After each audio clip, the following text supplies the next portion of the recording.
Hello. This is how the evil forces take over the good forces. This is how the evil forces operate since the beginning of time. And it's good for people to know that. I'm a little drunk. Because if you're ever having a conversation with somebody, to know, or if you're one of these people who's possessed by the evil forces, to know the difference between evil forces and good forces, okay? And to know, because I'm not one of these people who talked about Illuminati or hidden secret governments or secret societies or whatever. As far as I'm concerned, it's the regular asshole right next to you at the cubicle who perpetuate evil forces. Fuck, I like secret society people. I think they're smart. My grandfather was a fucking 32nd degree Mason. There's nothing wrong with the Illuminati. So check this out. What happens is the evil forces, well, the good forces, inspire prophets to write the Bible, would inspire people and empower people. And, and they give certain key philosophical philosophies. And then the evil forces go in there and turn, now the whole, conversation of, well, what exactly is an evil force? Evil aliens who don't have any soul, don't have any emotions. The reptilians from the other universes come in here and they can't have us be sovereign beings. They have to have us be mindless minions. Because somehow if we did become sovereign beings, we would take up their space and they would have less, they get their whole energy out of sucking our energy off of us because we are innocent and they're not. And so they suck our energy and they get their life that way. And so if they can't suck our energy, they can't get our life. It's really complicated. I don't know why they do that, how it works, but I do know how they get us to give away our power and to not take control of ourselves.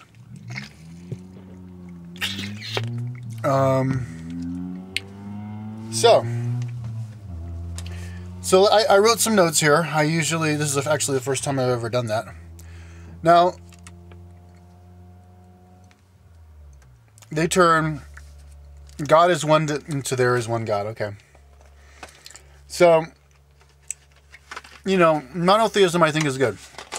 Polytheism, it's like this battle between monotheism and polytheism. Polytheism is like, there's the god of your city, the god of Ur, and the god of Uruk, and the god of Babylon. And you're supposed to, build your monuments to your local god, your local alien master, and to pray to them to help you and, give your power over them. And then the monotheist comes around, like Akhenaten or Jesus, and say, no, but there's only one God.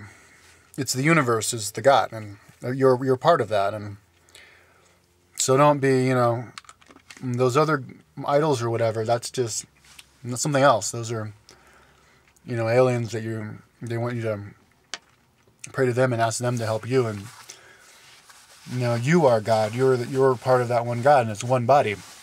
There's one God. So then the whole monotheism takes over. People are like, yeah, I like that. So then the evil forces go in and say, yeah, there's only one God.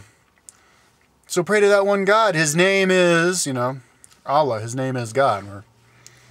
And there's only one God, and if you follow me, and those who don't follow that one God, those people will burn in hell for all of eternity.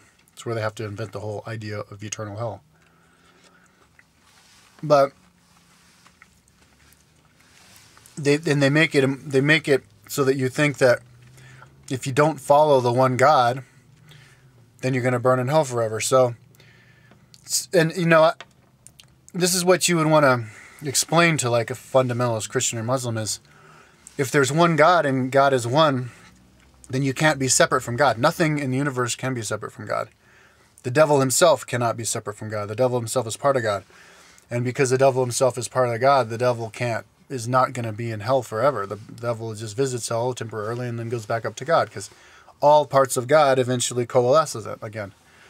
Just like how the entire universe eventually coalesces back into the black hole. There's no escaping it. Light cannot escape the black hole. And you are part of that one God. Therefore, you cannot escape God. Hell is not eternal. Now, that's not one of the 10 Commandments or one of the special, rules, but one of the central ideas of fundamentalist Christians and Muslims is that hell is eternal. Yes, hell is eternal, is a place, but hell, you going to hell is not for eternity. Nobody spends eternity in hell. And still, for some fucked up reason, a major tenet of the fundamentalist Christians and Muslims is that you have to go to hell for eternity. So another thing is, you should think, a divine commandment would be, you should think beyond the physical.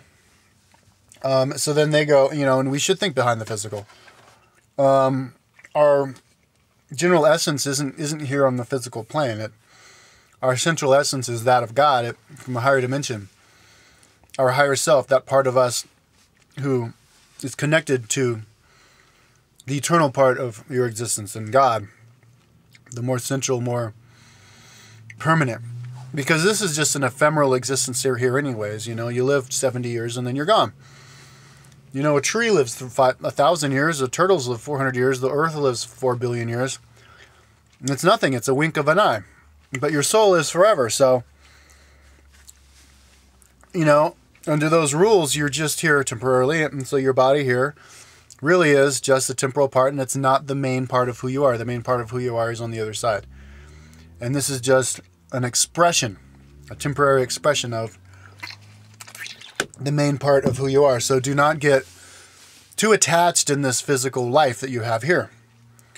If you lose, like Job, the Old Testament story is great. Job loses everything, but he maintained faith in God because he knew that it's just temporary. And at the end, it turned out that his problems were just temporary, and ended up living a happy, healthy life because he kept his head up high, and he just knew that was just his experience being on life, is having problems, and he would eventually pull through, if not in that life, after he dies in the afterlife, So don't get attached. If you lose your house, if you think this is the only life you're ever going to live, then oh my God, that's so bad. Oh, I lost my house, and the only life I have to live, no house.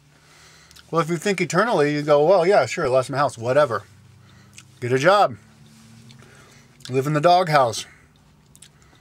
Camp out. Live in your car, whatever. You're still alive, you can still smell the roses. And buy another house.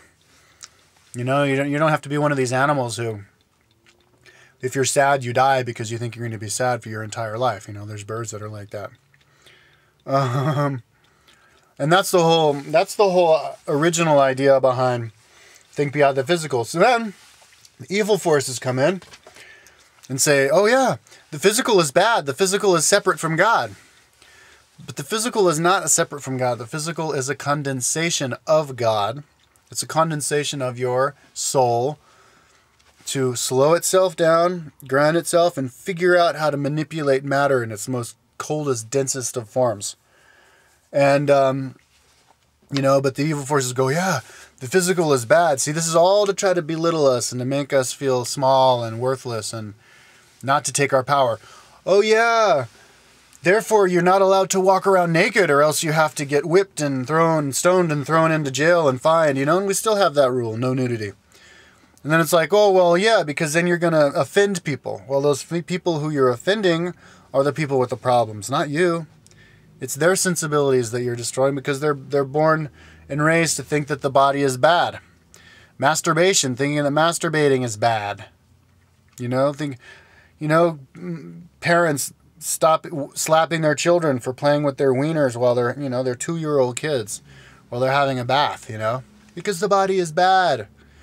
Premarital sex is bad. Prostitution is bad. Anything having to do with sex. Because sex is like a carnal, the second yellow chakra, the instinctual power, drive that fuels all life. It's the power that if you use it right can bring people together and make people love each other. You know, so you break that, and then you break that connection. You sever that most important second chakra. So that has to be bad. And then, you know, and the body has to be separate from God. So then, you know, you have to cover your head up and cover all of your limbs up and, you know, cover your eyes and, you know, and then fast and whip yourself and bring you down again. Oh, you're crap. And then start thinking about life doesn't start until after you die. And then you get to go to heaven. And, you know, all those other people who think that life is only about living on the earth, those are the people who walk around naked and take drugs, just, you know, not treating their body like a temple and, you know, having sex and masturbating and whatever. Are going to burn in hell and they're not worthy. But our life starts after we die, and then we get to get rid of this awful body. You know, the body is why you're here. You're here alive. That's, you know, what are you going to do? Get to die, go to the other side, and then be like, oh, I want to live again. Oh, yes. And then what? And then you die, and then you live your whole life on the earth on the body. Oh, I can't wait till I die to go to heaven, and back and forth. I mean, because I believe in reincarnation, so it's pretty ridiculously comical how that plays out in my head. Right? So, let's see. Here's another one. You know, a sacred philosophical idea is, you as an individual are insignificant, don't be egoistic. Yeah. Yeah. It's just like, don't get too pumped up and think that your only existence ever is right here and thinking of yourself as separate from other people. You know, you're all part of one thing. And you're very small in the universe. There's like hundreds of billions of stars in the galaxy, in the galaxy, and hundreds of billions of galaxies in the universe, and you know, each star has hundreds of billions of life forms, you know, and then there's an infinite number of parallel universes in the third dimension. There's all these other different dimensions. I mean, the universe is infinite in size, and so you really are, you know, nothing. You're just, but that's a good thing. It means that you can, you know, that anything and everything is possible. Whatever you want to do, just go and do it, because it does already exist, and because it does already exist, it's possible.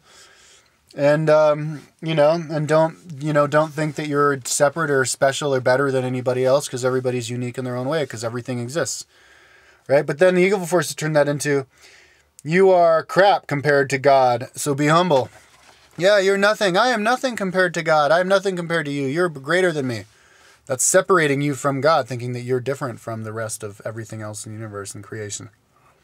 And so therefore don't have your own mind. Don't think for yourself. Just think what the leader of your church tells you to think, or what the Pope tells you to think, or what you know, the leader of your church tells you that the Bible says, and you can't interpret the Bible for yourself. I mean, we weren't even allowed to read the Bible. It was illegal to write the Bible in any language other than Latin, and then the guy invented the printing press. That was like some big deal, you know, and then people could read the Bible, and that was in a big explosion, and, you know, and that's when the Enlightenment started. So, yeah, so just think for yourself. Now, another one is, don't see your viewpoint as the only viewpoint.